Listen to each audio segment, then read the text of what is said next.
Payment Pulse, a podcast by ExplorePay, a leading full-service payment provider.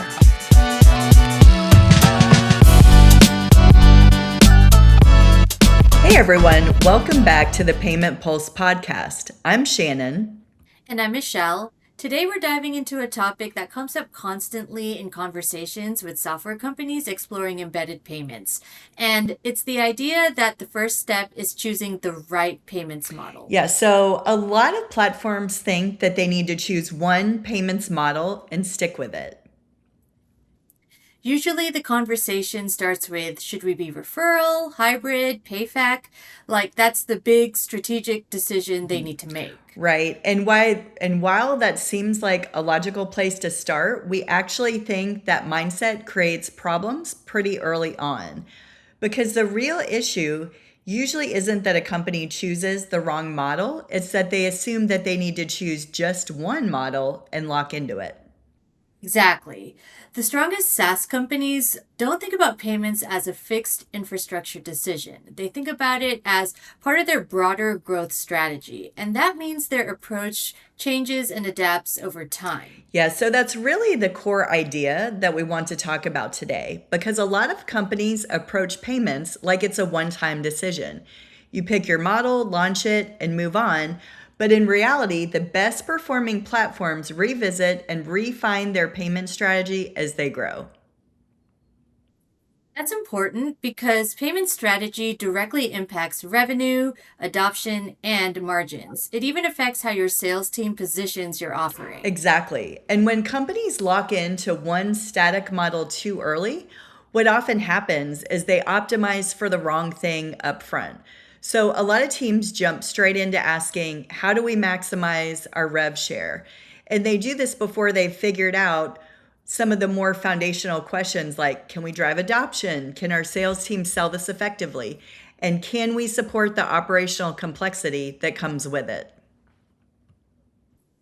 Revenue potential only matters if customers are actually using the solution. If adoption is low, it doesn't matter how great the margins look on paper. Yeah, and that's one of the biggest misconceptions we see because companies often assume that the highest margin model is automatically the best option, but that's not always true. Not at all, because the model with the highest theoretical upside may also come with more complexity, more operational lift, and more responsibility than the platform is ready for. Exactly. So instead of improving performance, it can actually slow things down. So for example, it can create friction in the launch process. It can make onboarding harder. It can create challenges for the sales team. And ultimately, it's something that can hurt adoption. That leads to the bigger issue with static models. A fixed payment model creates a ceiling over time. Yeah, that's right. Because your payments model doesn't just determine how transactions are processed, it determines how much revenue you can realistically capture long term.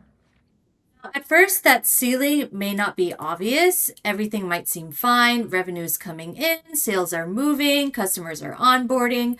But underneath the surface, growth may be flattening because the strategy isn't flexible enough to support different customer types or deal structures. Yeah, you're right. So when the same model gets applied to every customer, regardless of size, segment, or value, eventually you start to lose efficiency because not every customer should be approached the same way.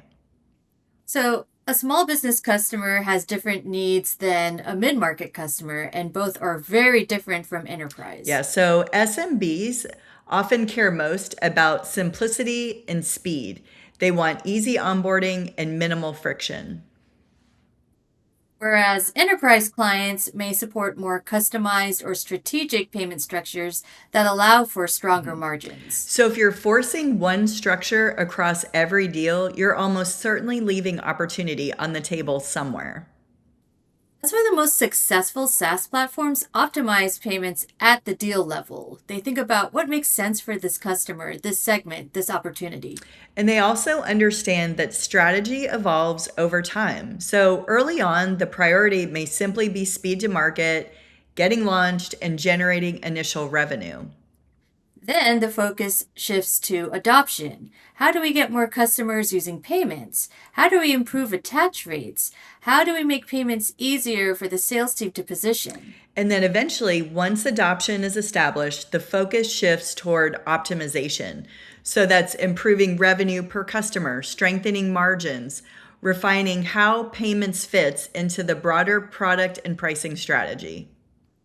That progression matters because the highest performing companies understand you don't need to optimize everything at once. Exactly. You build toward it over time. So let's make that practical for a second. So imagine you have two SaaS platforms, both are processing $10 million annually in payment volume. So you've got the same volume and a similar customer base. One platform uses the same static model for every deal, and the other tailors their strategy by segment and progresses over time. So even with identical volume, those two businesses could generate dramatically different payments revenue, potentially even hundreds of thousands of dollars different. And that's without changing the product or the pricing and without adding more customers, just by structuring payments more strategically. So for anyone listening, if you're evaluating your own payment strategy, here are a few questions worth asking. Are we using the same payments approach across all customer segments? Has our strategy changed or evolved in the last 12 to 24 months? Does our payments model reflect how our sales team actually sells? And can we adapt our strategy without creating operational friction? Because if the answer to those questions is no, there's a strong chance your strategy may be leaving revenue on the table. And that's the really big takeaway here. The future of embedded payments isn't about picking the perfect model on day one. Yeah, it's about building a strategy that can evolve. Because the platforms that win long term aren't the ones that made the perfect initial decision. They're the ones that stayed flexible and adapted over time. Exactly. And that's why payments should be treated as part of a growth engine and not just infrastructure. And when you approach it that way, it becomes a meaningful growth lever for revenue retention and long-term scale.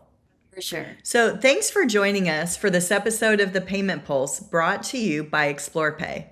If you enjoyed listening to this episode, we have more resources like this on our blog at explorepay.com. That's XPLORpay.com. Thanks for listening, and we'll see you next time on Payment Pulse.